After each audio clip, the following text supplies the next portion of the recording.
Hi everyone, it's Anna here. How are you all?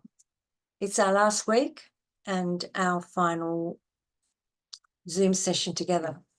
The bad news is that for technical reasons, the video we took of the Q&A yesterday didn't work out. So we've tried a few things, and in the end, the good news is that you have me giving you a quick review of what we've done with this week. And most importantly, I'm going to start with thanking you all for being such a wonderful group working together. The level of collegial support for each other has been absolutely amazing.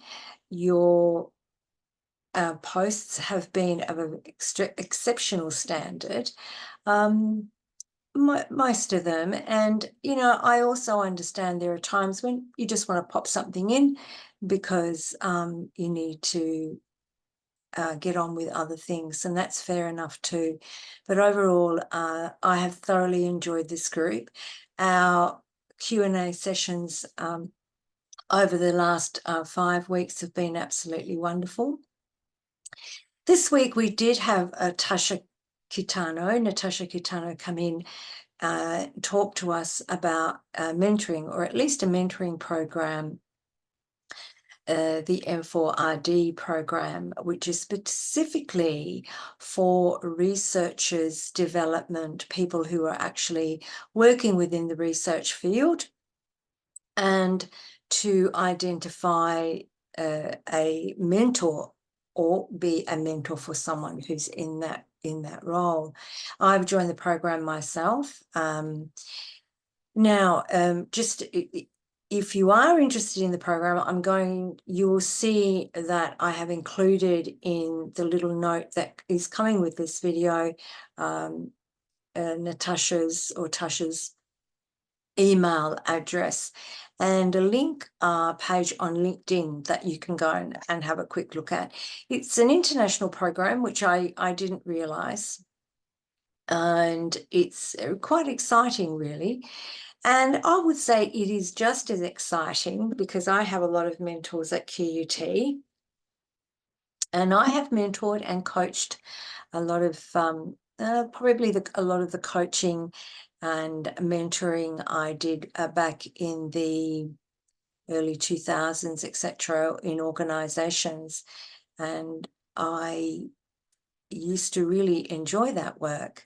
And the sorts of people that I mentored and coached included CEOs, directors general, as well as staff like, yeah, sure, some senior executives, but also some people at the levels within, it was mainly in government, but also in academia, mainly in terms of administrative type of work.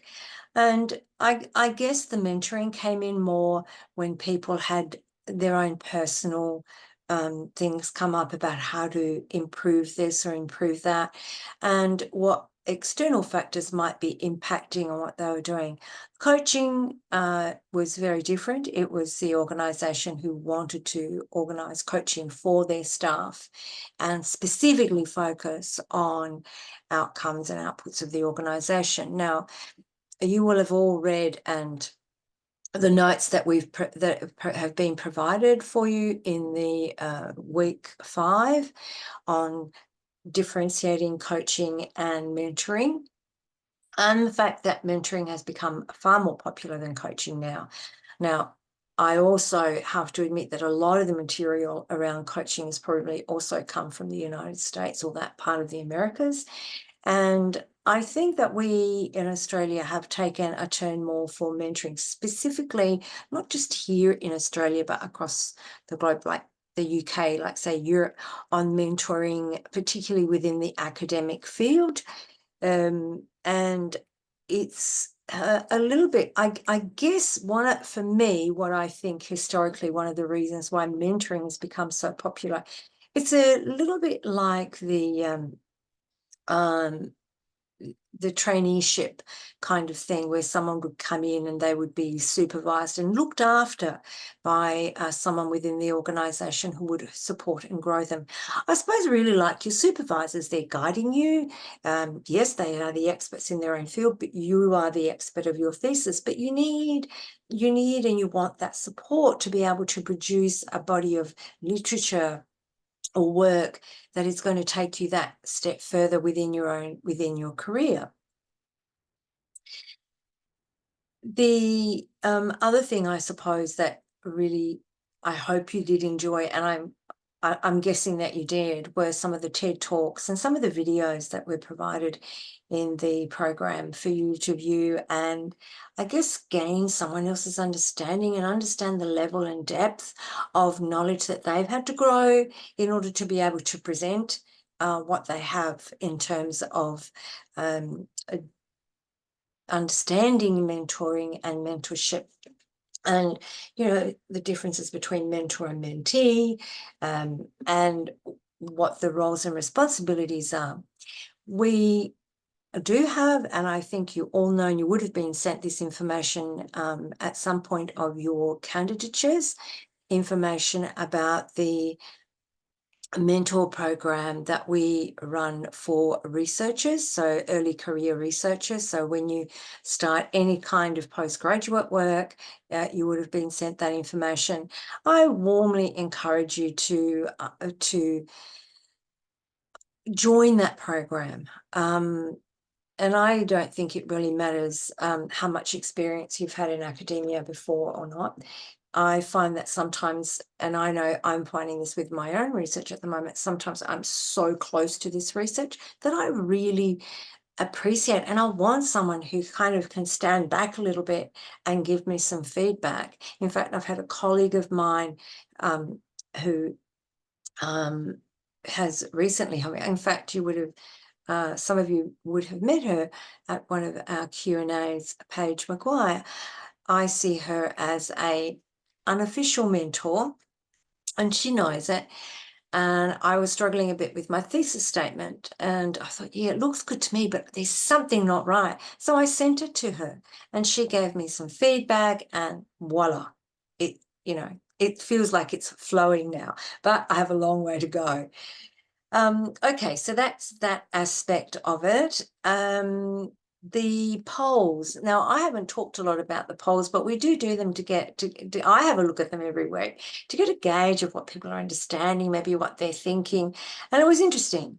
The majority, well, of all the 7, 8, 9, 10, 11, 12, 13 who participated in the poll, we had 7 who thought the greatest outcome, or the best outcome, was better trained and empowered staff, or basically that was what mentoring was good for. And it's true. It's true. If you feel that someone is nurturing you and supporting you through a process, you feel better trained, you go off and you'll do things, get training, get information, because you have this person who's taking this specific personal interest in you, and you know that they are giving you sound, sage advice because they want to be a good mentor, and you want to be a good mentee because you have these other goals, these other things sitting there that are going, yes, achieve me. We know you can. And it also empowers staff, and how it empowers staff, I think, is when we've looked at our communication, and we've talked about assertiveness, and we've talked about negotiation, and mentors talk about these things with you. They'll help you work out a situation, whether it be a personal situation in terms of how you're managing and coping with family, for example. It could be anything, or there's a colleague and you're not sure how you can communicate with them. Your boss might be someone who you get on really well with, but and there's something you really want to ask them, but it can be anything. I'm just throwing balls up in the air, which I have fun doing. The others, the other aspects, we had a couple of people who thought it enhanced your career, the capacity to manage and deal with things in the future, which is, you know, they're all right. They're all correct, really. I think these days, to be quite honest, with what I've seen, even just the communications on LinkedIn, you'd be hard pressed to find someone who hasn't had a mentor at some point of their career, or has been a mentor to someone at some point of their career. Also, supporting with it helps support with personal self-development, and I think that is incredibly important. Your personal development is going to help you grow into being the person that you know you can be at all levels, whether it's a personal level or whether when I say personal, professional. There's one that no one put a number next to, retaining a talent, but in actual fact, studies have in the past shown that when organisations make available mentor programs and, you know, or coaching programs, that staff were, it helped retain staff. I know that some of the coaching I did in speaking, say, to the directors of a section, asked me to coach or mentor a particular staff member who they could see had a lot of talent, but really needed a little bit more support in order to, and self-confidence in terms of, you know, developing and meeting their future objectives. And that was great. We looked at the discussion board, which was fabulous. I loved it. I loved who some of your mentors were and who you identified. And they range from family members, colleagues, supervisors, workplace, you know, your boss at work, and friends as well. And these people are all people that come into our lives, even if they come into our lives just for a very short time. Mentoring someone doesn't have to be for an extremely long period of time. I mean, I have mentors who don't even know that they're mentoring me. But they're mentoring me, I know, because when I ask them advice or for a suggestion, they provide it, and they're very generous with their time. And I know I can email them at any time, and they support me, and that's great. And they know I will them too, and that's how it works. Okay, so let's have a look. I think I've managed to cover most things.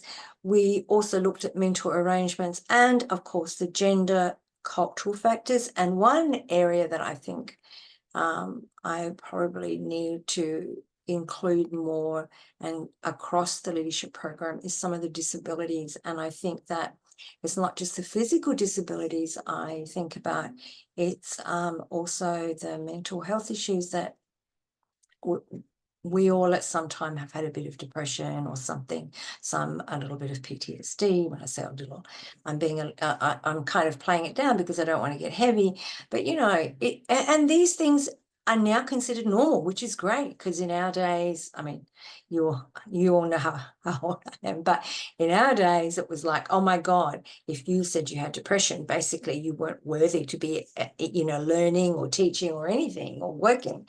But we've moved forward, and that is fantastic. It's tremendous. And, you know, this is where I guess we're saying use your mentors, use, you know, your friends, mentors, whatever you call, you know, I guess, you know, your mentors across the board, whether it's in your organization, here at the university. I mean, some of the librarians, some of the work they do with students, honestly, I see liaison librarians, I see them as mentors as well. And they're guys, you know, these days they are all our friends. And that's what I think is the most important, is to see your mentor as your friend. And that every aspect of our lives, when we come in and we do these courses, whether it's me teaching, you know, or whether it's me being a student, which, you know, now I'm a student as well, it means that I am putting myself in that situation where I need to learn and I need to grow. And I look for mentors and I need help. and support. And you as colleagues can also mentor us about. I know I do. And it's not, if I have a colleague who, because even though people come across as quite confident, etc., sometimes we just have to kind of recognize that we all can do with someone who can support us and help us along, give us a little push along the journey. So be open, enjoy. I can't stop talking because I think I'm going to really miss you all. I know I'm going to miss you all, but I really wish you all the very best for your futures. I know you're all going to make fantastic leaders. And I hope one day I be able to witness some of your great successes. Thank you very much for everything during the last few weeks and your collaboration and commitment to this program. Take care and enjoy. Have a great rest of the year. Bye, everyone. Take care.